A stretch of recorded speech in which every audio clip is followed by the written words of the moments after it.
Good evening and welcome to the Spiritual Frontiers Fellowship September lecture. This one tonight is entitled, and if you haven't muted yourself, please do at this time. Glad you're here. Thank you for joining us. If you're here for the first time, then welcome.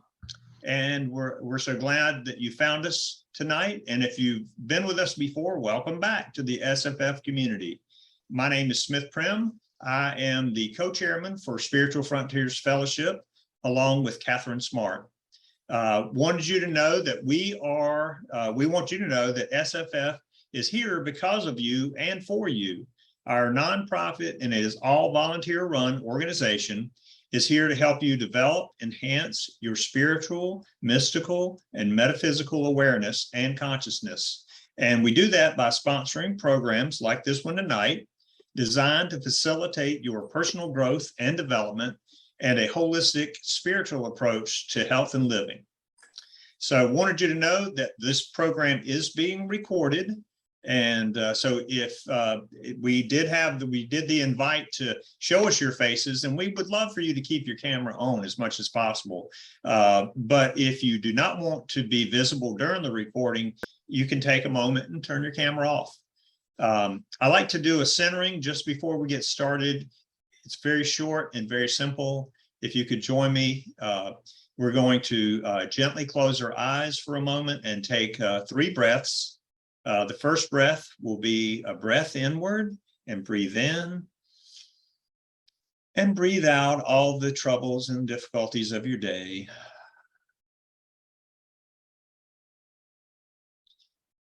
On our second breath, let's bring in love and energy, and breathe out. And on our third breath, let's bring in more love and more energy. And when we breathe out, bring our focus to this meeting and this time together. And out. And you can open your eyes. So, welcome back. All right. So back to our presentation. Dr. Temple Hayes grew up in South Carolina and spent the earlier part of her career as a business owner. She survived 3 years of military service in the United States Army Reserves and became a science of mind minister in 1991 and an ordained unity minister in 2007. She's described as a prophet and mystic of our times and a new spiritual leader that the world needs today. Temple is also an international motivational speaker, humanitarian, shamanic practitioner, and president and founder of Life Rights and Global Peace Workers. Dr. Temple coaches people all over the world on how to use their wisdom and minds to understand how to work with the natural laws of life. Temple states, when someone says, my life isn't working, it simply tells me that they haven't understood how to work with life. So in this presentation tonight, Temple will help you learn and integrate the following things. Age is not your cage. How to engage shamanically in the non-ordinary reality to bring signs and symbols that transcend you. Also, a simple and intelligent understanding of your chakras. Why you can't eat like grandma did. I'd like to know that. The shadows and energetic presence of the archetypes of a healer, teacher, visionary, and warrior. Also redefining a healthy relationship with your body, and how to have more energy than anyone that you know. And lastly, and also importantly, how to be original. What a concept. So I'm looking forward to her message and the follow-up discussion. But before we start our presentation, I want you to know that it's in 2 parts as usual.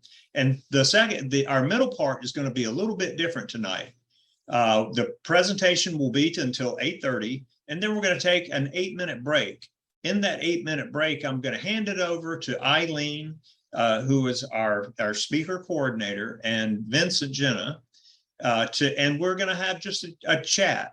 So they'll lead you with that, or do it as you please for that 8 minutes, and then we'll come back for the Q&A, the question and answer.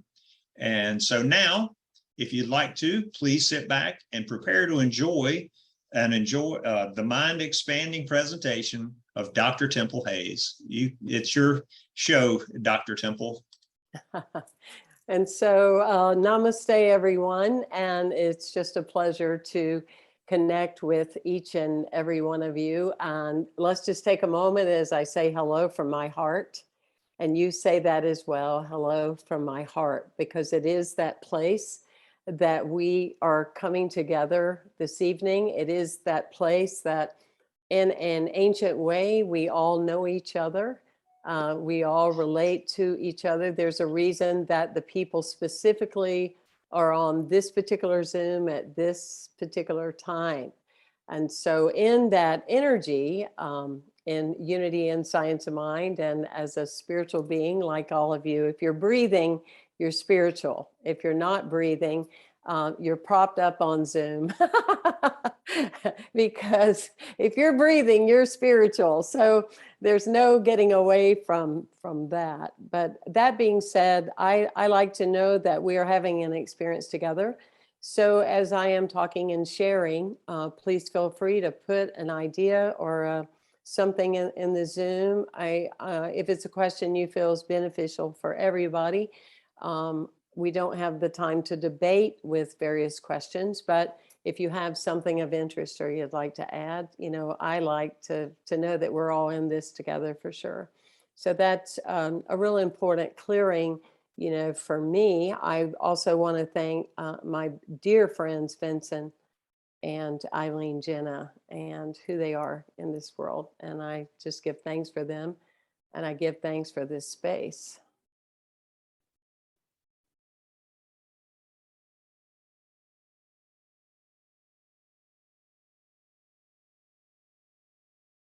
So there's a story of a teacher that is a first grade teacher, and she's asking her students, what do you want to be when you grow up? And little Mary says, well, I want to be the president. And Sally says, well, I want to be a doctor.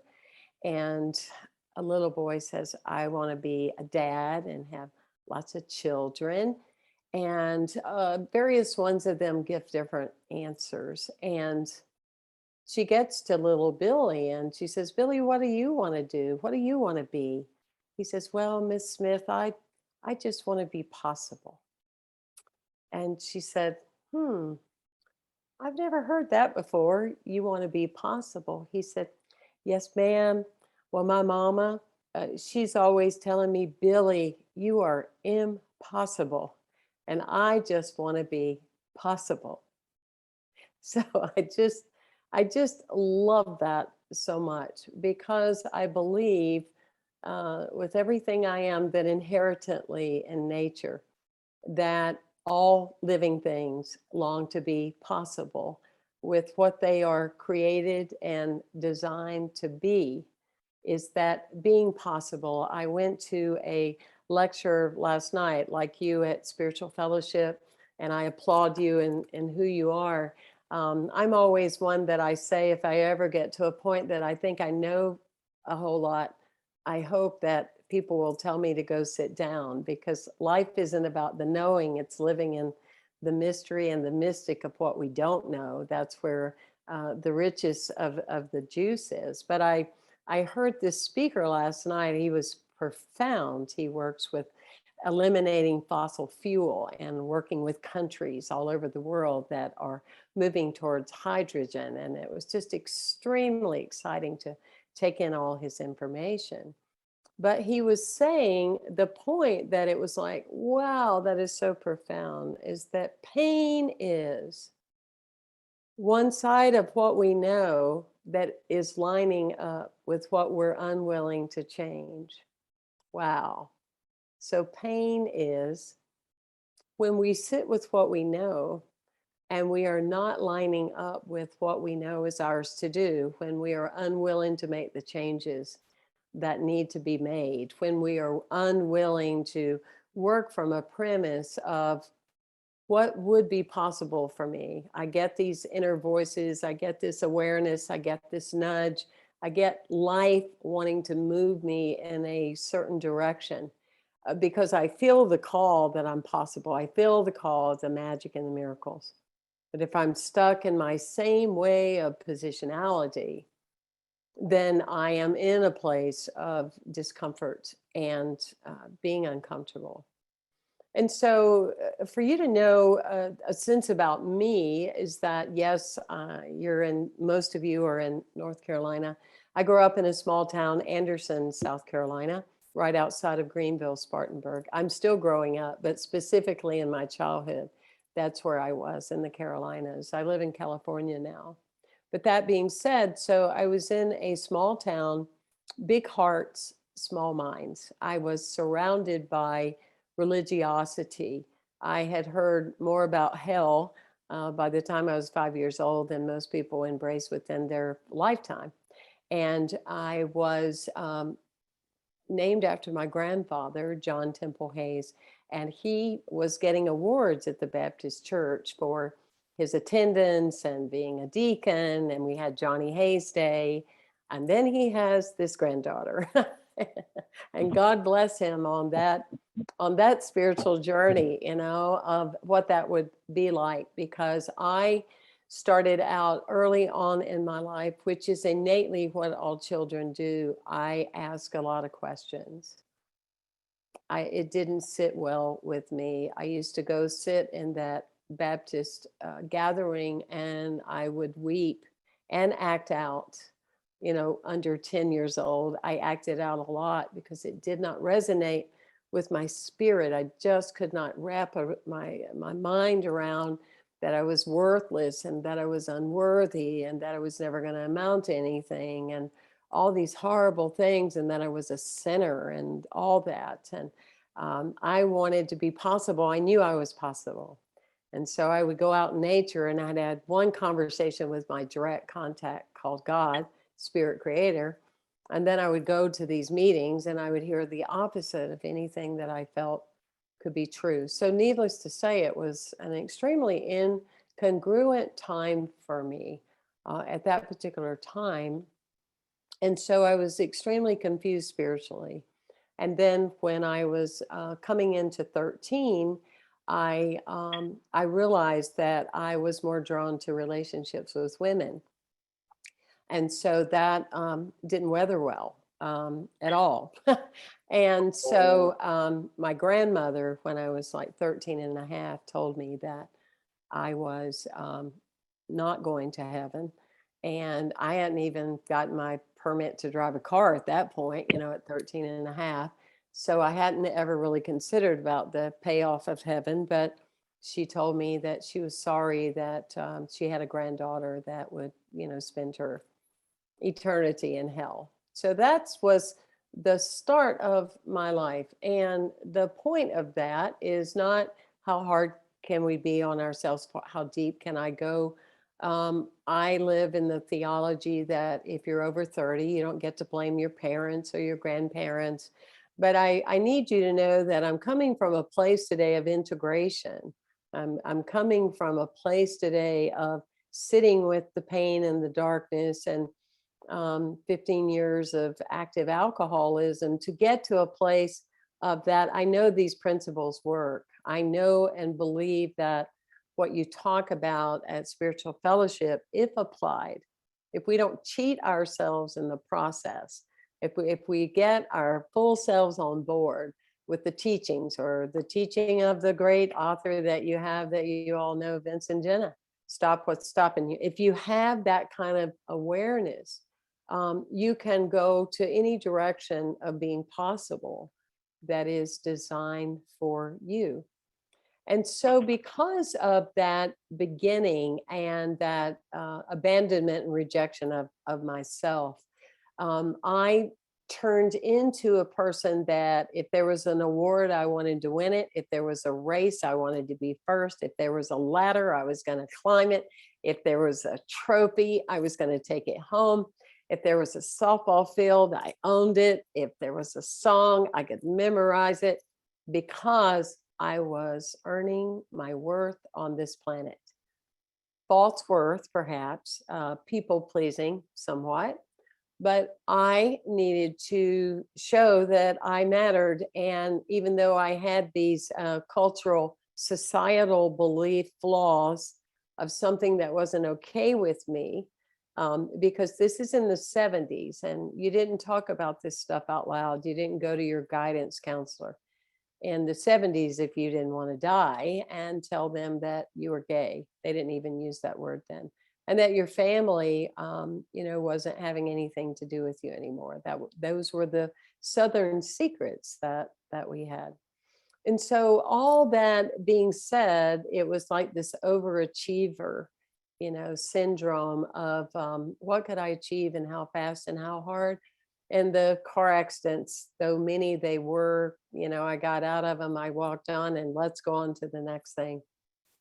I will clear the room, and I'll tell you that I have been sober for 35 years. And I'm sure that's a phenomenal thing for me. But as I was laughing last week with my friend Vince, it was definitely a blessing to everybody else. So anyway, all that being said, to paint the picture, when I was 38 years old, I started feeling like something, I was dying. Energetically, I started feeling like something was wrong. My get up and go, my pep in my step, my being able to rise to a greater occasion, my being able to lift myself, because I've always had more energy, can run circles around most people. And I started lessening that, and there was a dread in my behavior, and it was more an inside feeling that I had more than anything. And so I just started having this conversation of, I felt like my soul was dying. A lot of people go through this in different phases of their lives, and they misunderstand it. They feel like, or they're afraid they're going to have a physical death, but it's not really a physical death that they are perceiving or are dreaming into their existence. It's like a Easter story resurrection, if you will. It's a dying of the old, so the new can be born. It's the dismissing the what doesn't belong, so that the unraveling of what is next on the journey can unfold. And thus, back to the idea of why the pain prolongs is because we feel the change, we feel the knock on the door, we feel the issue calling us, but we are often determined to, keep things the same. And so I just kind of said, I am really needing a new way of life. Something needs to happen. Something's not right with me. And so, as a minister, I went to be there for a woman who lost her husband when she was 42 years old. And he had literally dropped dead in the backyard, and they were the same age. And I called her and said, I'm here for you. I have no words. I'm not going to give you right answers and just ramble, but when you would like me to come visit with you, I will.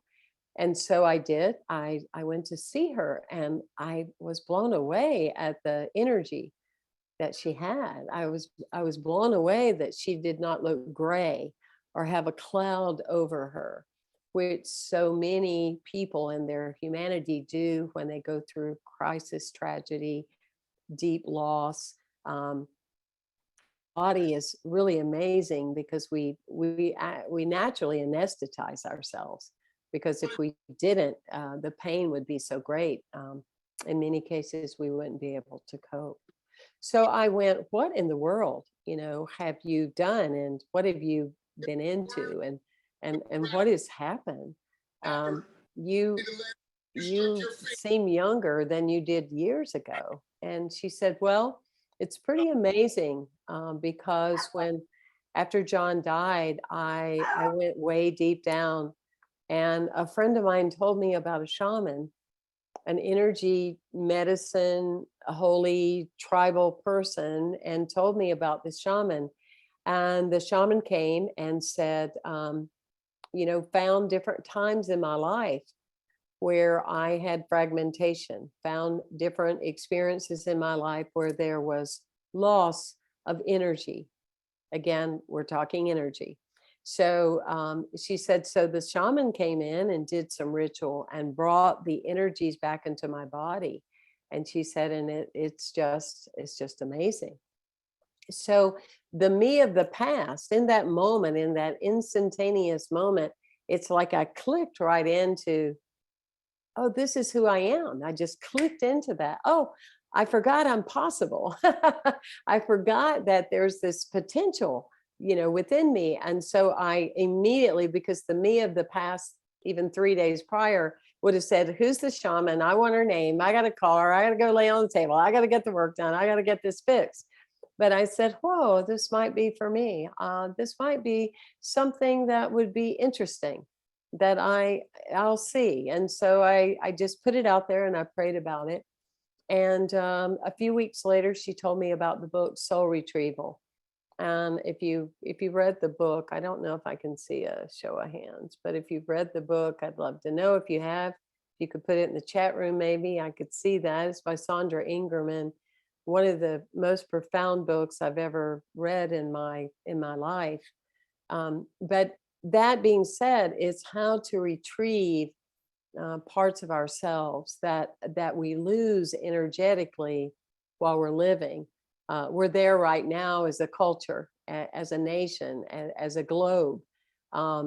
Fragmentation, looking at what's happening in Florida, what has happened with Ian, and throughout other states, looking at what's going on in Ukraine and Russia. And we have a lot of spaces that are about recapturing that energy and that life force, where there is so loss across the board on an energy level. Through the pandemic, we noticed it immensely because people went into almost silent mode, almost into a cave of understanding, because as a culture we were so shocked.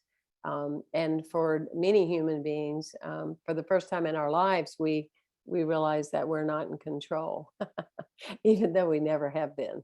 But we kind of had to be tricked out of that awareness that we are living a life where what we can control is how we respond to things. But that set me on the journey of understanding then that the reason so many events had happened in my life is because it was drawing out of me ability to be possible. It was drawing out of me a wake up, a shock, to get me to come into my own and into myself. And as Smith said earlier, when he was using the statement where I said that people will say, well, my life isn't working. Because I would say that. I would go, I don't understand. I'm prayed up, I'm stayed up, I'm connected with the direct source to the divine. And why is this happening? Why does this stuff keep happening? And what I realized is that in our society, we have a misunderstanding or a confusion around external events that happen to us. They happen to us to force upon us, to urge us, to nudge us, sometimes kind, sometimes unkind, the greater aspect of who we are. I know in my online university and teaching students all over the country and in Kenya, that so many people want to be a teacher or an author or a healer, but they don't want to have to go through anything. They don't want to have any problems. They don't want to have any challenges, and they don't want to have anything wrong with them. They just want to om and namaste and kumbaya and peace and peace and peace. And I was one of those people. I get it. I had a deep misunderstanding about the definition of life. I would say when I no longer had problems, I'll be willing to get my ministerial license, till I realized it would probably be in the afterlife. It would be in some other time, and that level. And that's often what we have turned around about how we have been trained in our lives, is that we have to reach a certain standard, a self-imposed standard upon ourselves before we can share our gifts.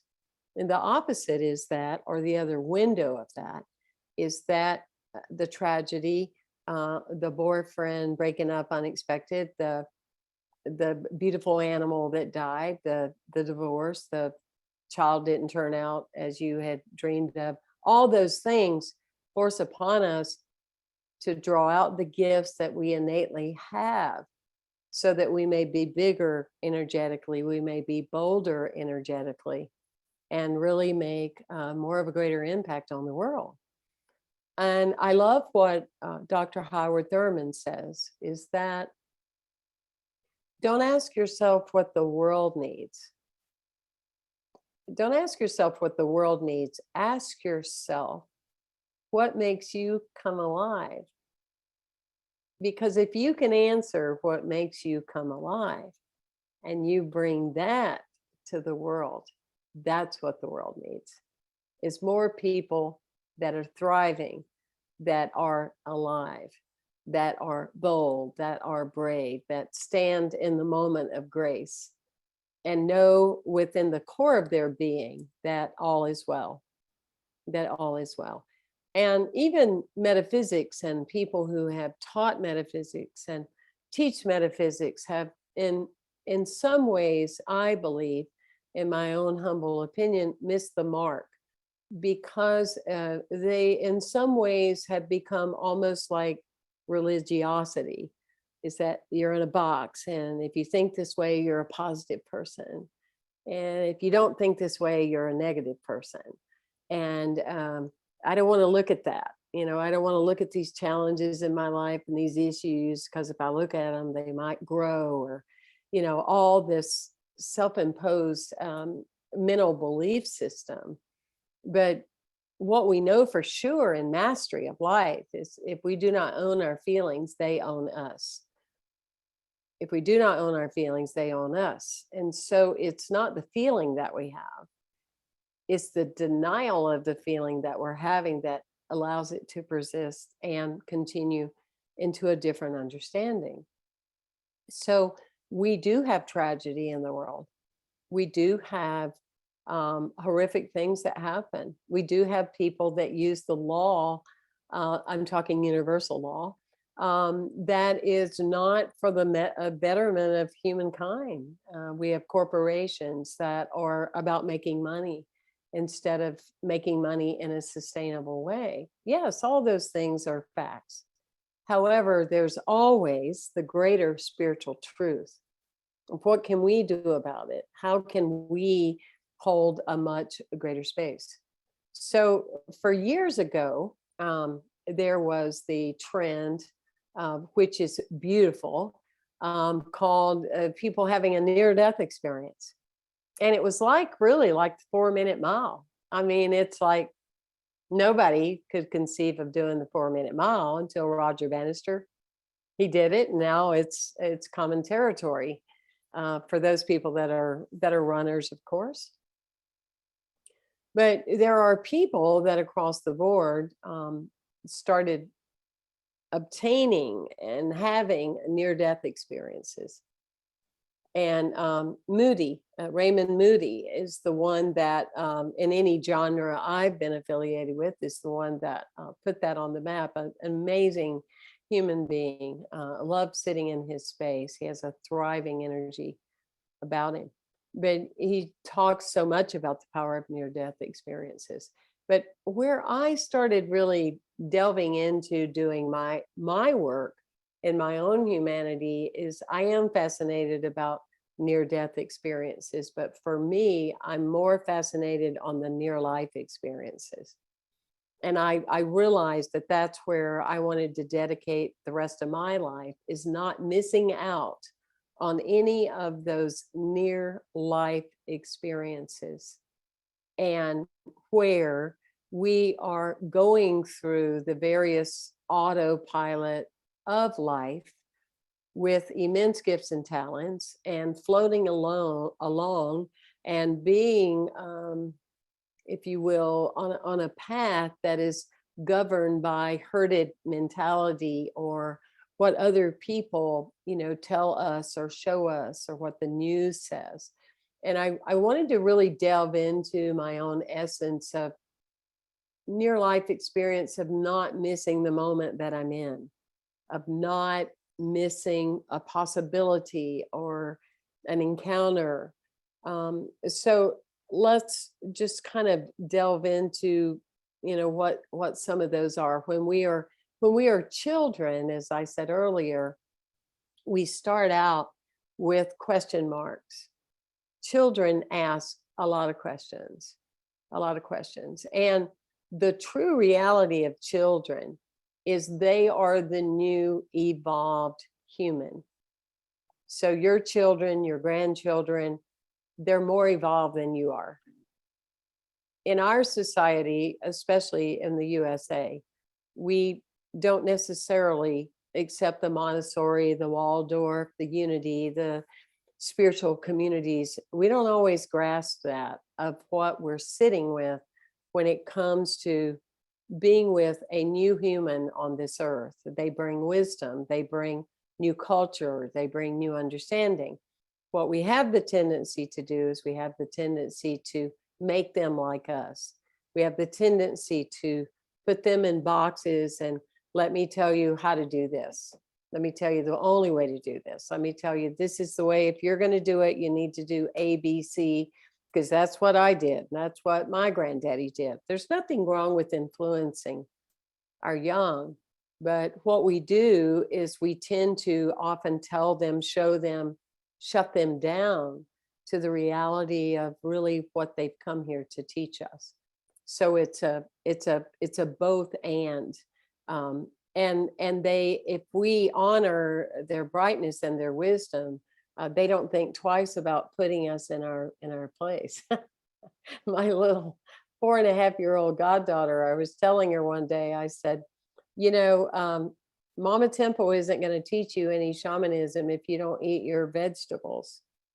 And, you can't be my student, because I thought, I'm going to be real smart, and I'm so tired of her eating spaghetti goes out of the can, And she goes, Mama Temple, I'm already your student.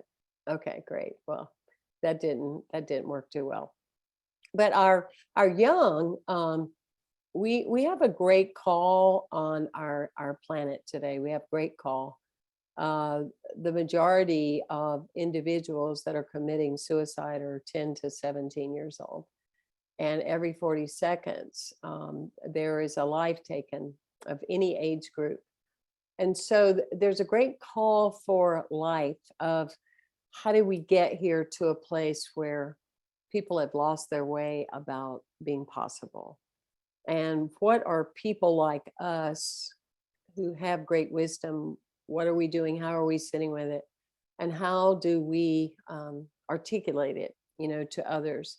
And so with education, we have the tendency to train a child to pass the SAT and train them to be book smart versus life smart, like Yogananda and the Life Mystery Schools, or like the schools that teach children just about grief, life, dying, energy, and being vibrant.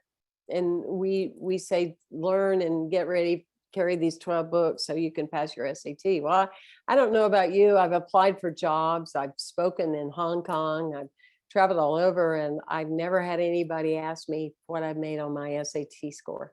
Did any of you? Have any of you raised your hand? Have you ever had anybody ask you what you make? So it's very interesting, what we do. So we come to understand that there are things that have occurred in our culture that we can change starting today. We can change, right now in this moment. We can start putting in new patterns and new ways of being.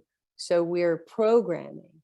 And one of the most significant ways that we are programmed in our culture, especially in the US, is about our age. and it starts early on. I mean, I have friends and relatives in South Carolina, and they're 40, and they're already telling me they're old. And I'm like, what the heck? Where in the world did you take that class? So in the reality of life, we age. There is no doubt about it. That photo of you as a teenager and the photo that you are now, those of you that I can see, I only see like 5 of you in my window, but we all change, we all age. That's common sense. We age. Old is a decision that we have made, or we are living in harmony with somebody else's belief systems that's not our own. So age is what we decide as far as energetically what our age will be. Old is a programming that we receive in our society from people, pharmaceuticals, drugs. I mean, there's so many rows in the drugstore, it's just hard to count them. And they are designed to treat the belief system that we are old. I traveled not long ago to Florida, and I was shocked because my sinuses acted up, and I am vegan and various things, and so I was hydrated, and I went, what the heck? And I just assumed that the place I was staying in may have had mold or something. So anyway, I didn't want to do it because I don't like to take stuff, but I succumbed to going to talk to the pharmacist at the drugstore. And I said, I can't take all this stuff. I think since I'm like 40, I might have taken an aspirin twice, maybe 3 times. So I can't just grab something off the counter and take it. And she said, oh, well, you could probably take this, but it's really about being old. Oh my God. What? Yeah, she said it's really about being old, and you just have to really accept that this is the way it is. And I was telling a community I was visiting there, I was just real happy for me and her that I was prayed up that day, because I didn't want to even entertain that with an answer, because 3 days ago I was the same age and I didn't have any issues whatsoever, and I haven't had any since. Thank you for sharing. But that is the place that we can be so easily influenced by a belief that is not going with the grain of who we are in our humanity. We're born with a certain amount of energy. The idea is that when we die, we will have the same amount of energy that we started out with, and or we will even have more. That is the way that we are designed to be. And I've met too many people that have proven that to be true. And that's my focus, is not letting age be my cage. And I would advise you, don't let age be in your cage, because you can find all kind of support all over the internet that tell you, well, it's because you're this age. I love the story of the lady that she's 87 and she's having a knee problem, and she goes to the doctor, and the doctor says, what's going on with you, Margaret? And she goes, well, my knee hurts. And he says, Margaret, it's because you're old. What do you want me to tell you? And she said, that's hogwash. My other knee's the same age and it's never given me any problems at all. That's a bunch of junk. So when it comes to aging, we want to realize in our being that a lot of it has to do with how we hold ourselves in the energetic presence, how we create over and over again with being possible what we future see. When I was 50, I created a vision that when I was over 60, that people would interview me and ask me, how do you have so much energy? Um, and so I created this vision of growing into that, and the space of that and what that would look like. And with that meditative awareness, creativity, then things would happen. I would encounter different holistic practitioners. I would need to make a change in my current way of eating in order for that to happen. We're on Zoom, so you're not getting to see that. But Benson will tell you that I run circles around people because I do have so much energy. But it's because I have an intention, and I'm no different than you. It's how you come into a place of living and dying every day of your life. It's how you have made peace with the tragedies, the mishaps, the issues that have happened, that you understand they are meant to draw more of your greatness out, not deplete you. You know, as Marianne Williamson would say, that it's not really it's not really the yuck, the not so good, the darkness that we're afraid of. It's really that we are, mighty beyond measure, that we are avoiding or discounting in some way. So it's that space of drawing that more out of how you see in the future of who you will be. We only use a small part of our brain, and that continues to be proven. It continues to be seen. And so it's we're always learning. That's why your group, your coming together, is so important, because we're learning new things, all the time, and how to have more magic and miracles all around us, and how to create those for ourselves.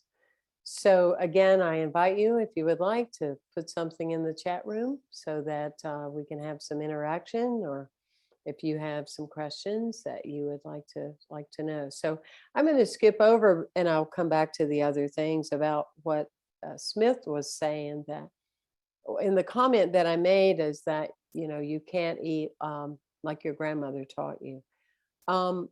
We are changing our vibration in our bodies all the time.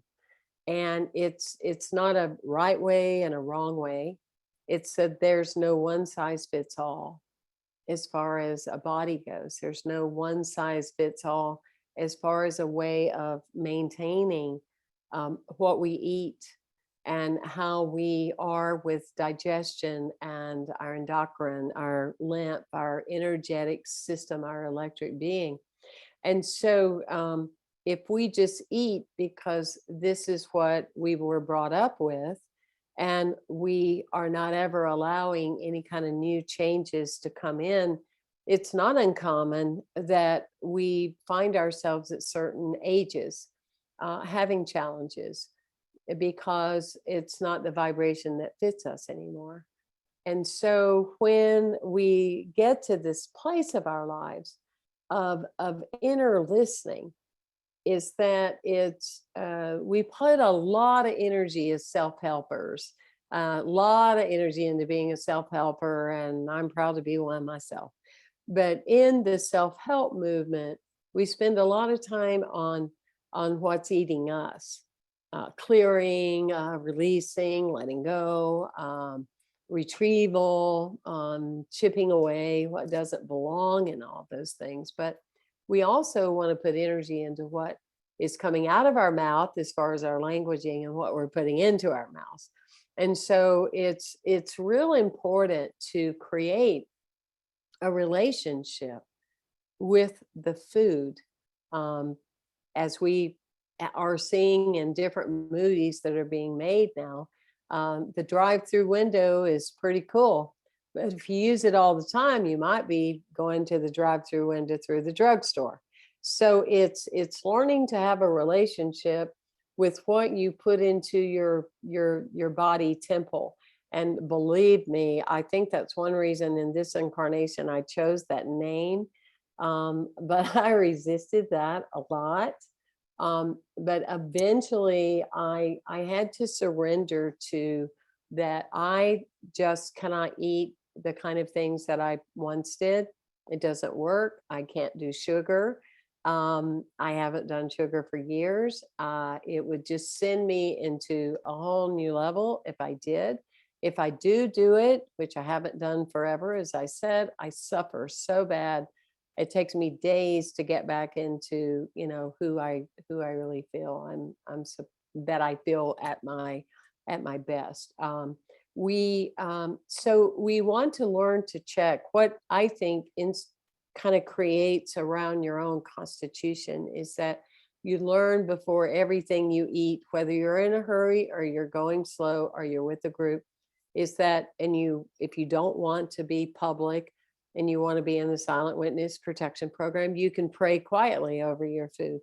But you definitely want to bless what you're putting into your mouth so it will align with the vibration that you have. But there is a lot of that goes on, and there is so much evidence about eating in harmony with who we are and how we be. The other secret to our body is drinking half your body weight every day in water. And that's a real strong key is whatever you weigh, half of that, you have that in fluid ounces of water. We do not drink near as much water in our society, and half your body weight, you want to have grams of protein. So there's just simple things that we can do that create us to have that energetic presence and that dynamic energy field for sure. So one of the questions is, how do they know that we're only using a small part of our brain? There's been a lot of studies about that. You can Google it and you'll see where as with everything in this world, there's the debating, but when you search into the truth of your own awareness, it has been proven many times and in many cultures. And another part of that is that we often have denied the native part of us, the Aborigines, the Indian, the culture, the innate. And that's why it's really great to see the urban shamans and people coming on the forefront to bring us back to the true laws of being connected to our bodies, and to be connected to ourselves and to be connected to one another. As I said when I first started here, I can talk all the time, but I'm here to have an experience with all of you and the energy that you're bringing in this experience. We've been on many cruises, and there was a doctor that spoke about a man that was very, very ill. And he went to many doctors in New York. That's where he lived. And they didn't know what to do. And he was really, really bad off. And he finally found a doctor that, instead of just telling him what to do or saying he was old or just the diagnosis, and I believe doctors have their place, by the way. I do. But I believe that we are our inner doctor too. So it's both and, it's that no one can do for us what we have not listened and aligned with to do within ourselves. So this doctor said, "When is the last time you've been outside?" And the man said, "I don't know. I don't remember. It's been a long time. I live on the 32nd floor and I walk across a bridge to get to the office, and that's my life." And the doctor said, "Well, you go and you spend time and you put your feet on the ground and you hug a tree and you come back." True story. Man was healed and never had any more problems. So we are part of a culture, many of us, that we are about the spirit of things. We want to be spiritually aligned and connected. But the biggest part is Alan Watts would say is that out of the earth we come and we shall return to her. And so it's this space of consciousness of being connected to nature, in that it is all around us, and we get messages from the birds, from the wildlife, from the cultures of nature all the time. And it fascinates me when people think or say that we ought to take more responsibility for the earth, because it's like, well, yeah, I mean, the earth is our house. I mean, many people that have had, there's just no way to explain the tragedy that people have gone through with these recent hurricanes, which is kind of up close and personal with us. But that being said, when people said my house is fine, it's like your dwelling place is fine. The earth is our house, and we're only as good as we have it, on the collective together. That's as good as we can ever be, because a butterfly wing flapping in Australia affects and can have an effect on all of us as we sat here on this Zoom and on this computer. One of the things that we learned when we were learning to identify words and we were learning to have language is that we were able to tune into symbols and signs. And that's how we learned. That's how we could say, this is a dog. This is how we knew this was a girl named Jane, because we had visual aids that we would see these. We were brought up that way, that this is what it looks like, and this is why you call it a duck, and this is what you do. In shamanism, symbols are very, very important, and they are archetypal, to ground us, to bring us to a greater balance within our being. And it's not complicated, and all this wisdom we have inside of us.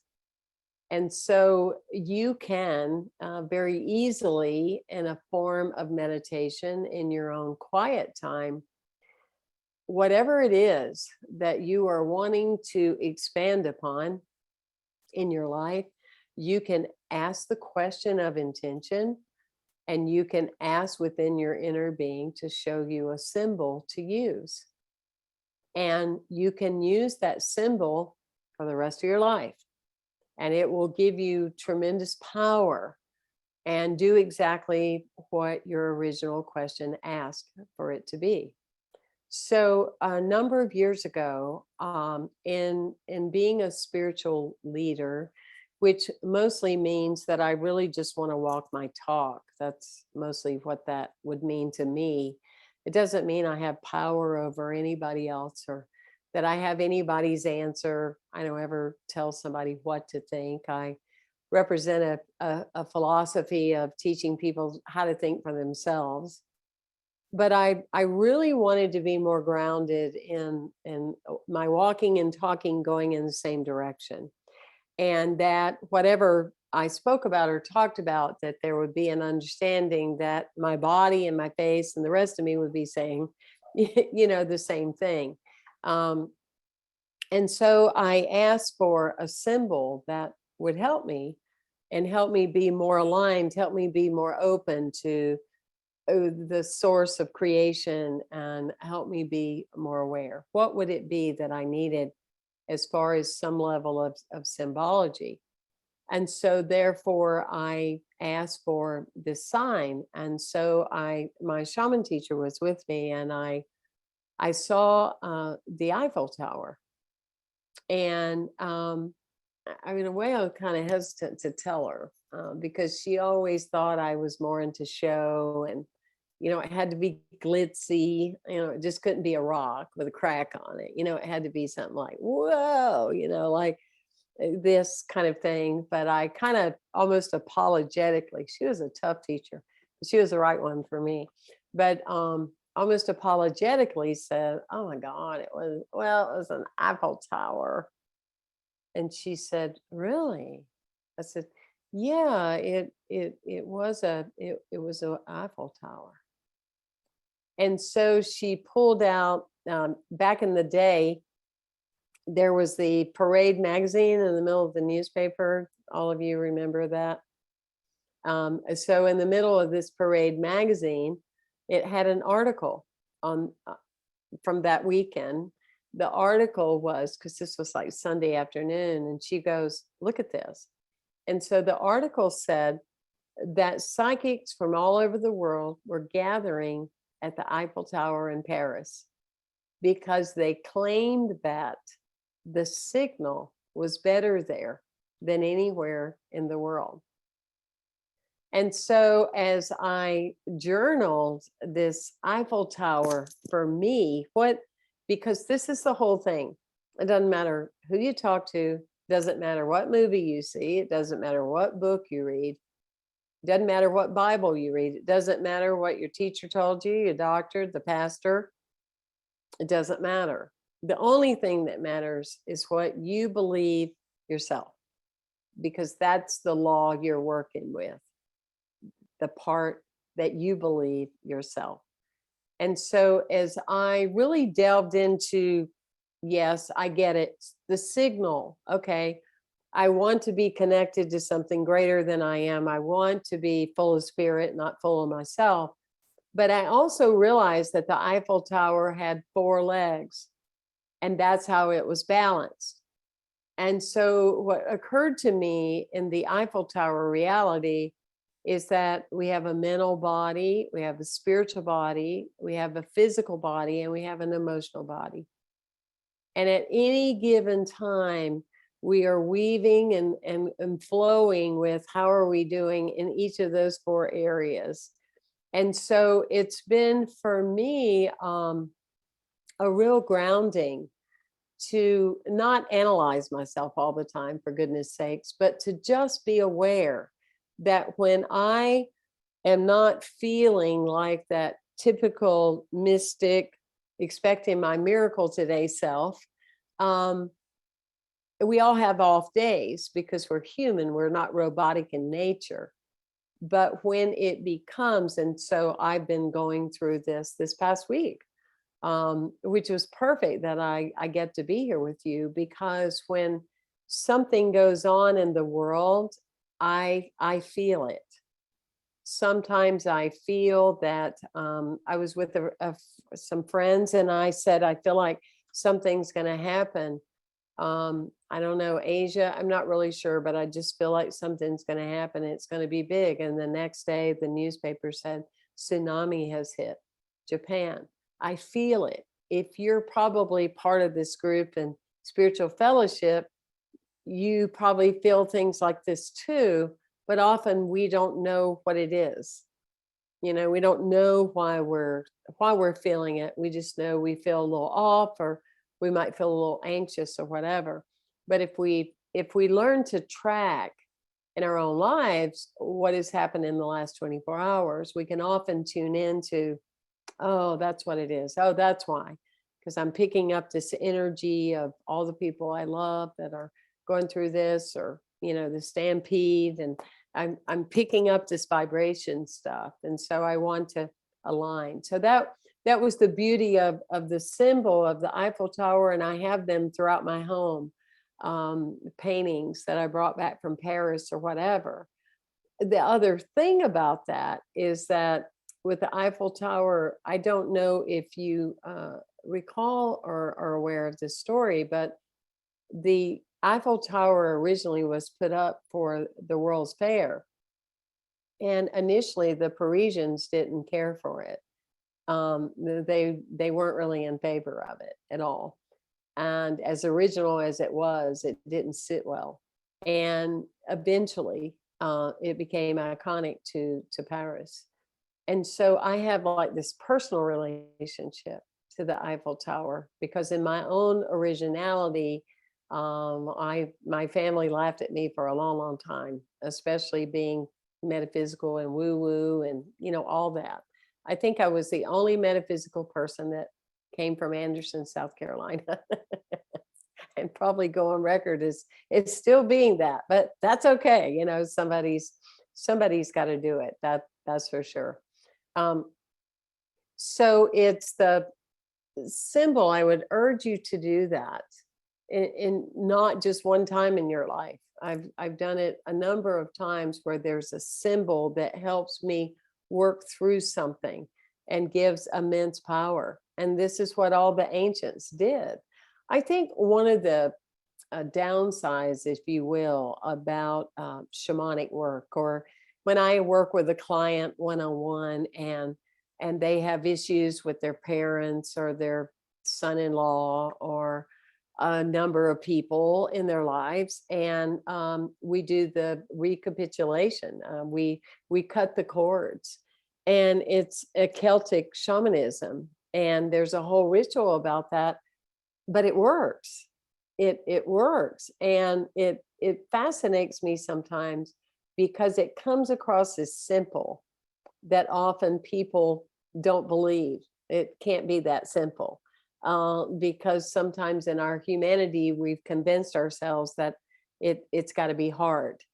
It's got to be complicated, or we didn't earn it, or something like that. That my dog is saying she has difficulty with recapitulation too. But anyway, so it's that space of being in the flow of energetic life. When I wrote the book, When Did You Die? I personally wouldn't have chosen that as the title. When did you die? Because people are terrified of dying. That was shocking during COVID, is that it actually occurred to people that we actually die. I mean, we are all due death. I don't mean that without any compassion.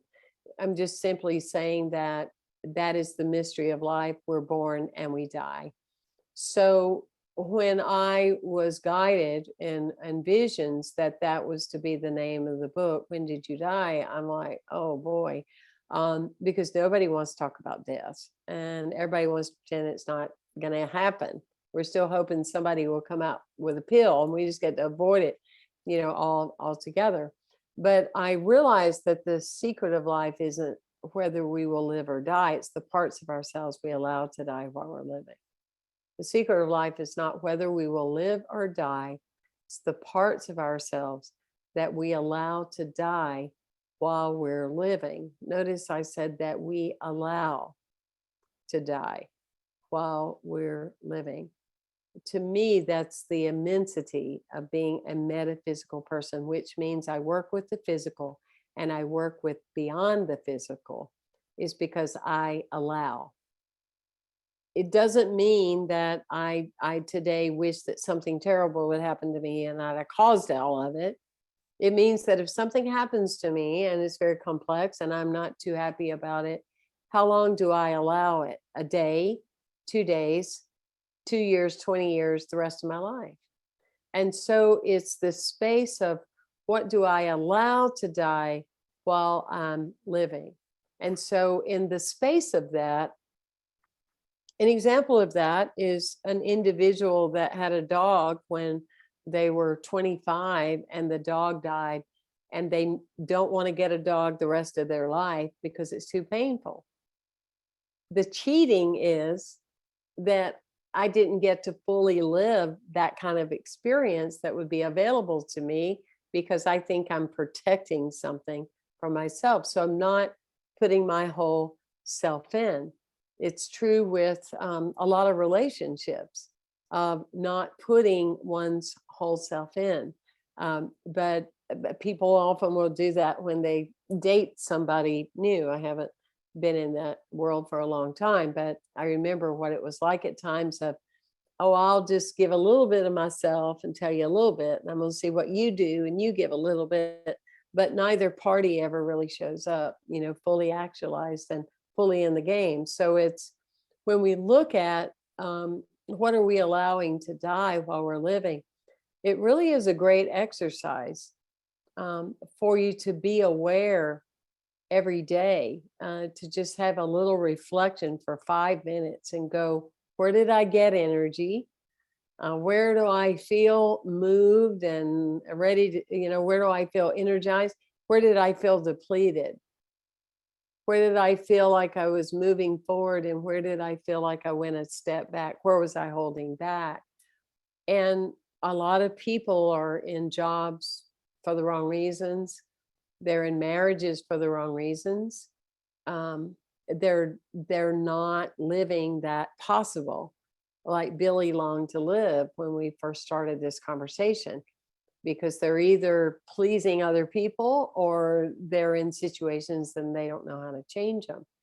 But as I have said many times through the years, because I've had this experience, is that you can lie to your body and it can lie you down, because there is the inner sacred truth of who we are within our own humanity, and it's easier to have a healthy relationship with our bodies when we are in alignment with the truth of who we are, and that we are authentically in the space of that. And look, I went to group therapy. I've got lots of certificates from therapy in my life, but when I was going into my 30s, and they said, "We want to know who you are," and I went, "I have no clue. I don't know who I am. I am a culmination of every person I tried to please in my life, and that's who I am right now. It's not who I want to be, but that is who I am." And so it's the chipping away that we learn to do. I mean, we see people that are 70, 80 years old that have an epiphany, a total epiphany, change the course of their lives, and they run circles around everybody else. And maybe, yes, it is that one supplement that they're taking, but more than likely, it's that 1 degree of shifting that they started really living in their own truth of who they came here to be. And so it's that particular space and that particular vibration. We all love life and feel it more when we can be in our happy place. I was speaking about 4 years ago at Carnegie Hall, and this woman came up to me and said she wanted to interview me, and she said, "I just want to know where you get your joy. How are you so joyful? You're just really joyful." And I said, "Well, for me, I had to have an epiphany, because to me, I used to think that joy was the absence of sadness. Joy was the absence of grief, of something else. I've learned to live in my multidimensional life that joy is being able to include grief and loss and sadness within the embodiment of happiness all at one time."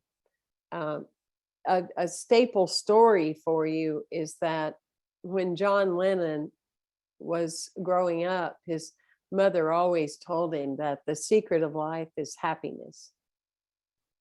And she told him that redundantly. So when he was in school and the teacher asked them to write about what is the meaning of life, then he put on his paper that the secret of life was happiness. And she put on his paper that he didn't understand the assignment. And his answer to her was she didn't understand life. And that I think is such a profound anchoring, because we often believe in box learning, good, bad, right, wrong, yes, no, blue, red. It's either this or that. The greatest wisdom is when we can learn to live in both and. And we learn to live in various realities at any given time. And the true mastery of emotions is that they are what they are. They're the color that they are. You recognize them, and then you move on through the moment of your life. And it is through doing our shadow work and the things that are over here somewhere in our iCloud that are taking up space in our folders of our own energetic reality that we discover a greater depth of who we are. And the medicine of our energetic being, anytime we're feeling we're out of control, we're like wanting to control others because we're out of control. We want to be self-righteous. We have everybody's answer. We know what to do. Why don't those people just listen to me? The best medicine in the world we can give ourselves at that time is to be quiet, is to simply have silence. And silence for 5 minutes can be some of the best medicine in the world. Yeah, I mean, I do silent retreats, and I always said one of these days I'm going to lead silent retreats. Wouldn't that be an easy job? You just get 300 or 400 people together and go, "Hi, I'm your instructor, and I'm so glad you're here, and I'm so glad you paid for this, and just be quiet." Here's the food, and just be quiet, and I'll see you Sunday before we go home. I thought, how complicated could that be, this silent retreat? But silence is, all kidding aside, it's there was something to be said when we would be put in the corner to be quiet, because it brought us to the expansion of more of a multidimensional reality of who we are as a being. I've done a lot of research in my life, because it's as you heard me say earlier, it's one of my deepest passions is that when children see me, regardless of my image, that I am forever young, that I am ageless, that I really stand for an ageless creator, and that there's a vibratory field that they can feel beyond the physical, that they can feel an electricity. And I feel it's just so important for all of us. That, as Toni Morrison told Oprah one time, the best gift you can give a child is the look they see in your eyes. The look the look they see in your eyes. Do they see hope? Do they see possibilities? Do they see the mirror, of what is? And so I wanted to just talk about that for a moment, in that energy has a lot of beliefs about it. And I have my own, what's important, and what you keep reproducing is your own, and what you believe about it. And I know that for years I traveled and I taught Richard Carlson's program, Don't Sweat the Small Stuff, some of the best material that was mainstream that had underneath it this whole spiritual reality. But he said, and I found this to be true too, you can be on an airplane on Monday and seated beside the two people, and they're talking about how tired they're going to be on Friday. So it's Monday, and they're talking about how tired they're going to be. I've heard grandparents do that. Oh, the kids are coming. They're going to be here from Thursday to Sunday. I'm going to be so worn out. I'm going to have to take a week off. We pre-decide how we're going to ration our energy. We compartmentalize it. We are not occupying and in a reality that we have rations. None of us get an allotment on Sunday, and we have to be careful how we use it, because by the time we get to Friday, we won't have any left. And so it's this whole mindset about how much energy we have. I had 9 months. I got an opportunity to really prove this on a deeper level. I wouldn't advise it. I don't practice it at home. Okay. But I had I had 2 little Yorkies. They were brothers. They were siblings. And they were extremely connected to each other, had never even been apart. Even if I took one to the vet, I took the other one to stay with him. But that being said, the one died very suddenly. And so the brother, it was rough for 9 months. And he would go in circles, and we did acupuncture, Chinese doctors. I mean, you name it, did everything we could. But he kept me up like every night. And so for 9 months, I can't tell you if I had ever a full night's sleep. And I thrived. I thrived. Again, don't practice it at home if you don't have to, but I deepened this belief of an energy is infinite. You don't see tired birds at the ocean. They're just happy being a possible bird. And I just started shifting my belief system about how I was absolutely judging what I was doing and how I was doing it and the way I was doing it. So it's not always what we're doing, it's the belief behind what we're doing that creates the joy on the other end of it, or the dread on the other end of it, because energy is infinite and there's a whole lot of it available. That is theirs for the taking, that is theirs for us to have. Thank you for your question, Chuck. Can you clarify a bit more how silence can increase our joy? When we lessen any of the distractions, and we have a lot of them, when we lessen any of the distractions, we go into that inner dwelling place of the quiet. And silence is more than the absence of noise. It's the discovery of the peace within. And when we check into that, when we tune into that, when we align with that reality,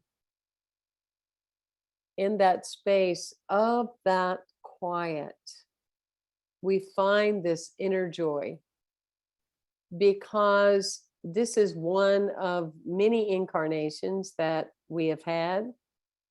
Our personality, it's like Benson wrote on his ideas about, what the psychologists say.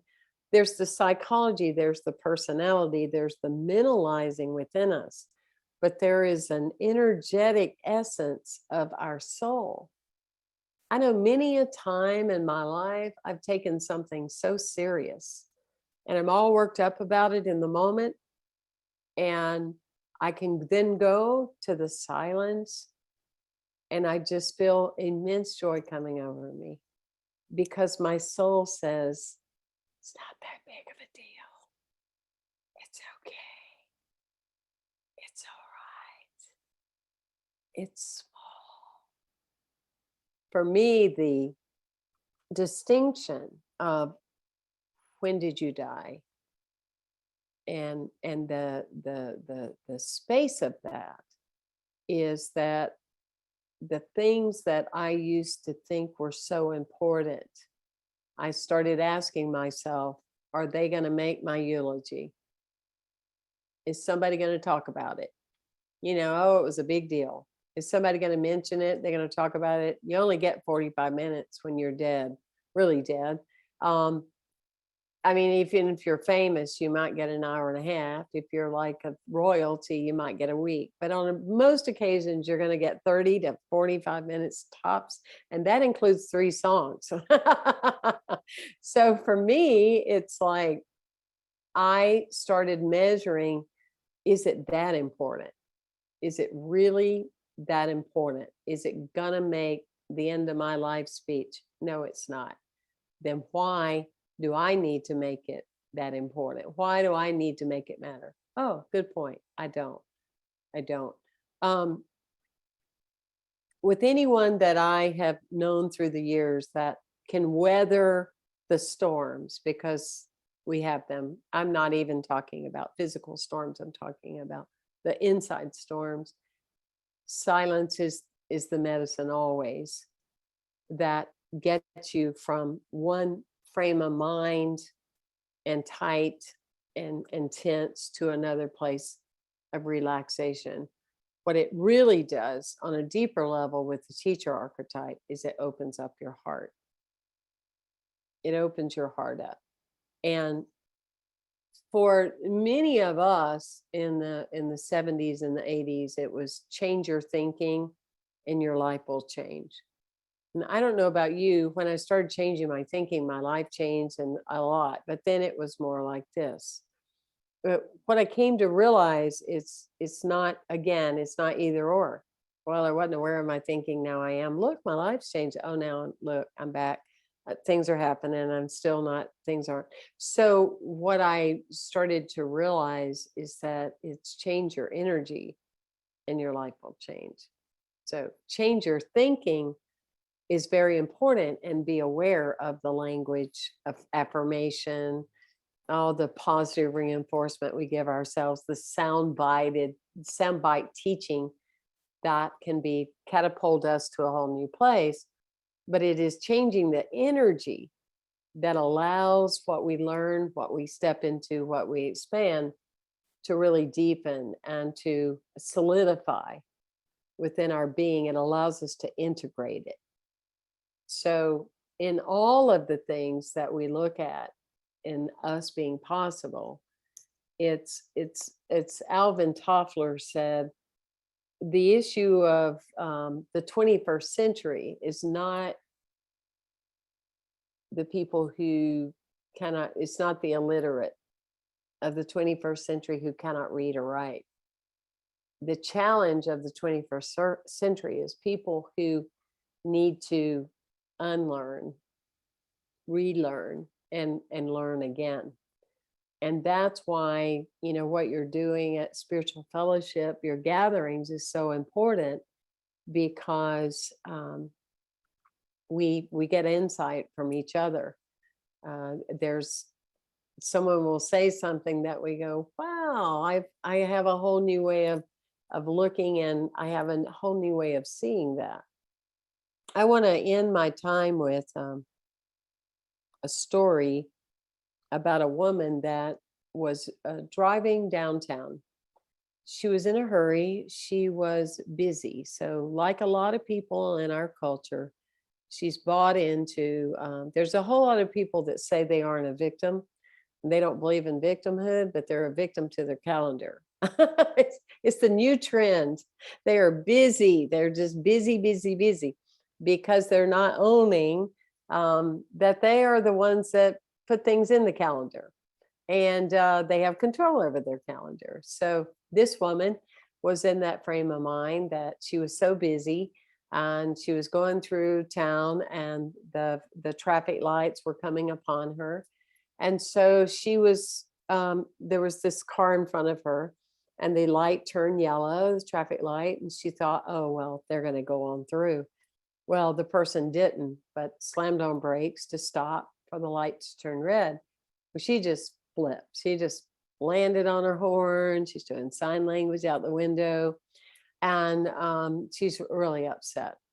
Well, in the meantime, a police car crossed the way. He starts noticing, like all this activity and what's going on. And so he starts following the woman. And in a moment, he turns on his light. He asked her to pull over. And he said, I need your driver's license and your registration. And she said, well, okay. So he says, ma'am, I'm sorry, you're going to have to get in the car and go down to the station with me. So she's real quiet and just, in her space. And he takes her and puts her in a cell. And in a couple hours, he comes and he says, okay, ma'am, you're free to go. And she said, well, okay, well, but I don't even know what I did. What did I do wrong? He said, well, ma'am, you have to really be able to see this from my perspective. He said, I see how you're carrying on with that guy and the man, and you're blowing your horn. You're doing all these not so nice signs out the window. And I pull up behind your car, and you have this bumper sticker that says, we are one, love your neighbor, be kind, coexist. And he said, ma'am, I thought you were driving a stolen car. So that is one of my favorite stories of all times because, in all sincerity, of course, my life, I allowed it to be stolen from me for a very long time because I wasn't being my authentic self.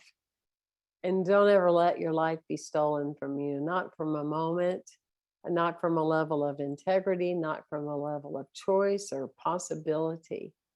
Because little Billy says, of all things in your life, you deserve to be possible. And I thank you for the opportunity to just share into the essence of our being together. Thank you for having me.